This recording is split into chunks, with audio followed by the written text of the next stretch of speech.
सच्चाई यही है कि आखिरकार आप कुछ भी चाह लो, आपको मिलना वही है जो यूनिवर्स ने डिसाइड किया है। अगर मैं आपसे ये क्वेश्चन करूं कि इस दुनिया में आपके हाथों में क्या है, तो इसका आंसर क्या होगा?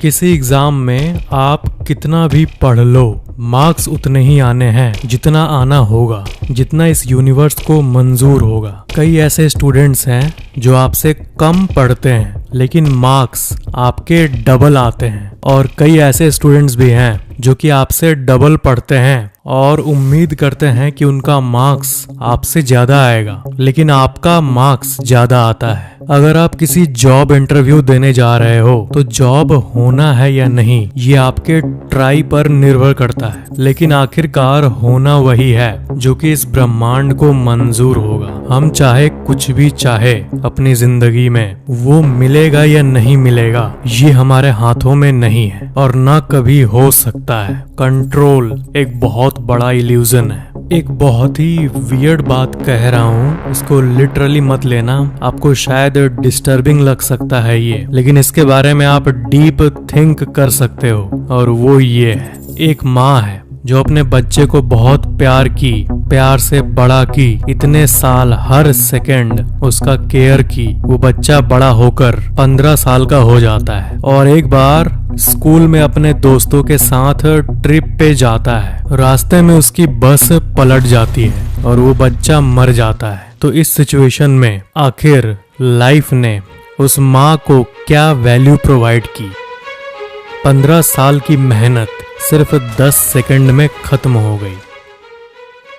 वैसे ही एक लड़के को जो कि एक नॉर्मल मिडिल क्लास परिवार से होता है, वो अपने स्किल्स के जरिए एक $multi-million बिजनेस खड़ा कर देता है। फैमिली में सब खुश हो जाते हैं और सब हैप्पी होते हैं। फिर रैंडमली एक दिन उसको अपने एक यूएसए के क्लाइंट से मिलना होता है। वो यूएसए के लिए टेक ऑफ करता है अपने प्राइवेट जेट में, लेकिन ओशन के ऊपर उसका फ्लाइट क्रैश कर जाता है और वो मर जाता है। तो इस सिचुएशन में लाइफ ने उस लड़के को क्या वैल्यू प्रोवाइड किया? ऐसे सिचुएशंस की प्रोबेबिलिटी सिर्फ 1% होती है, लेकिन होती जरूर है। तो ओवरऑल मीनिंग यही है कि ये ब्रह्मांड इतना बड़ा है और उसके साइज के हिसाब से हम इतने छोटे हैं कि हमारा पैसा, पावर लार्ज स्केल में कोई मीनिंग नहीं बनाता है। एक और ऐसा रिलेटेड एग्जांपल है कि हर एक एरिया का, हर एक रीजन का एक बॉस होता है। तो एक इंसान एक एरिया का तो बॉस हो सकता है, लेकिन वही इंसान जब दूसरे एरिया में जाता है तो वहाँ उसकी कोई खास वैल्यू नहीं होती है। यानी अगर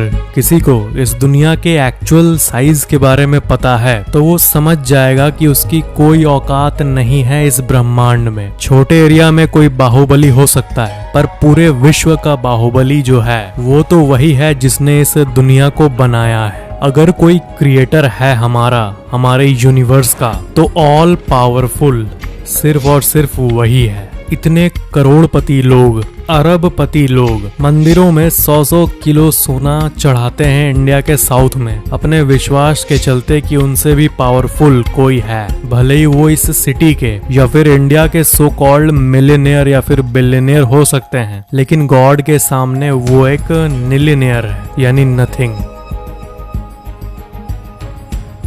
control over life is an illusion. जिंदगी के ऊपर आपका कंट्रोल है, ये एक बहुत बड़ा भ्रम है। तो यहाँ पर एक वर्ड इंट्रोड्यूस करना चाहता हूँ आपको, जो कि सदियों से दबी हुई है पुराने किताबों में, और वो वर्ड है स्टोइसिज्म।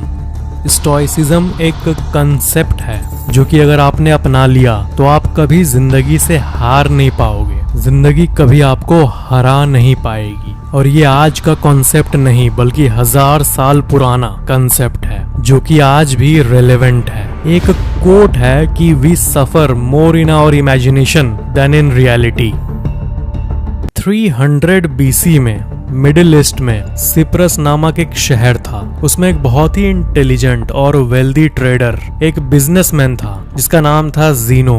पूरे मिडिल ईस्ट में वो बहुत फेमस था और हर कोई उसके साथ, उसके स्ट्रेटेजी के साथ बिजनेस करना चाहता था। एक रैंडम डे की बात है, एक बार वो फ्यूनिशिया से पेरेनियस सफर कर रहा था सी रूट से, और तूफान में उसका बोट पलट गया और उसका सारा कार्गो डूब गया। माइंड करना, ये एक रियल स्टोरी है। वो अपने सारे एसेट्स को लेकर चलता था हमेशा। वो अपने अनसिंकेबल शिप में अपना बहुत सारा कार्गो ले जा रहा था और सारा कार्गो डूब गया और उसने अपना जिंदगी भर का कमाया हुआ सोना सारा का सारा खो दिया। एक सेकंड ने हजारों दिन की मेहनत को खत्म कर दिया। उस सिंगल इवेंट के चलते, एक ऐसा इवेंट जो किसी के भी कंट्रोल में नहीं था, उसके चलते सब कुछ खत्म। एक बहुत ही अमीर इंसान 1 मिनट में एक गरीब इंसान में बदल गया। अगर जीनो के जगह आप होते तो आप क्या करते? आप कैसे रिएक्ट करते? आपके जिंदगी का सारा मेहनत 1 सेकंड में फ्लश हो जाता तो, और वो भी इस प्रकृति के चलते।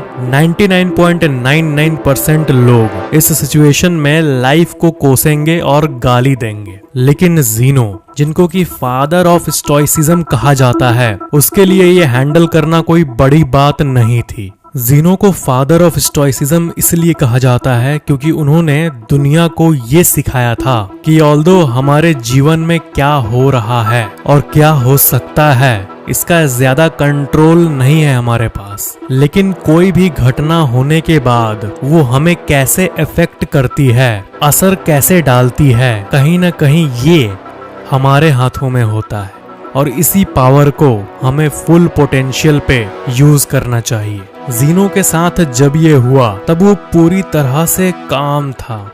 वो अपने लाइफ बोट पे वापस शहर गया और कुछ ही सालों में अपना एम्पायर जितना बड़ा था, जितने एसेट्स थे, उसका डबल एसेट्स को उसने फिर से हासिल कर लिया अपने मेहनत के दम पर। स्टोइसिज्म का प्रिंसिपल ये कहता है कि जो भी नेगेटिव एक्सपीरियंस आपके साथ होता है और उससे जो नेगेटिव इमोशन निकलता है, उस इमोशन को राइड करने के बदले, उस घटना पे रिएक्ट करने के बदले, उससे हमें कुछ सीखना चाहिए और दुनिया को एक नए पर्सपेक्टिव से देखना चाहिए। इस दुनिया में हर इंसान का अलग अलग अनुभव होता है और अलग अलग माइंडसेट होता है और अलग अलग पर्सपेक्टिव होता है। जैसे कि एक छोटा सा एग्जाम्पल ये है कि अगर आप किसी सुनसान जगह जा रहे हो तो वो आपको सुनसान लग सकता है, आपको डर लग सकता है, लेकिन उधर ही कई 2-3-4 घर आपको देखने मिल जाएंगे उस एरिया में जिस घर में लोग रहते हैं। तो उन घरों के लोगों के लिए वो जगह लोकल है, जिससे वो फेमिलियर है, ना कि सुनसान और डरावना जो कि आपके लिए है क्योंकि आप उस जगह से परिचित नहीं हो।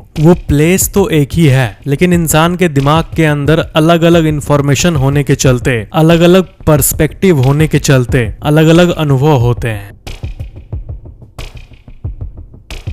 मार्कस ऑरेलियस नाम का एक इंसान था जो कि दुनिया के सबसे पावरफुल इंसानों में से एक था। वो भी एक स्टोइक था, वो एक रोमन एम्पायर था। अगर आप हमारे वर्ल्ड को एनालाइज करो तो हमारा world full of unexpected turns है। बारिश का एग्जाम्पल लेते हैं, और रेन एक ऐसी चीज है जो हम एज एन एग्जाम्पल ले सकते हैं। बारिश हमारे लिए अच्छा होता है, हमारे धरती के लिए अच्छा होता है, लेकिन अगर आप शहर से दूर बाहर हो और बारिश शुरू हो जाए तो आपको गुस्सा आएगा, लेकिन क्या आप बारिश को कंट्रोल कर सकते हो?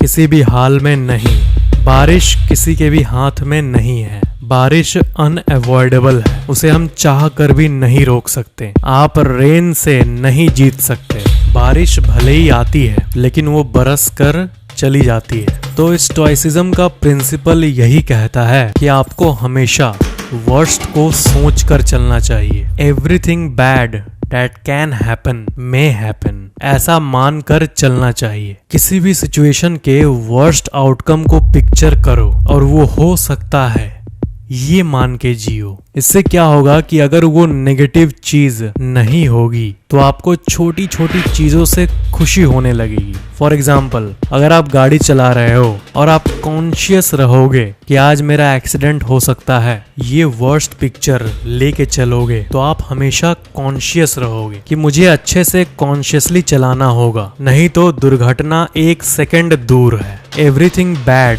that can happen, may happen.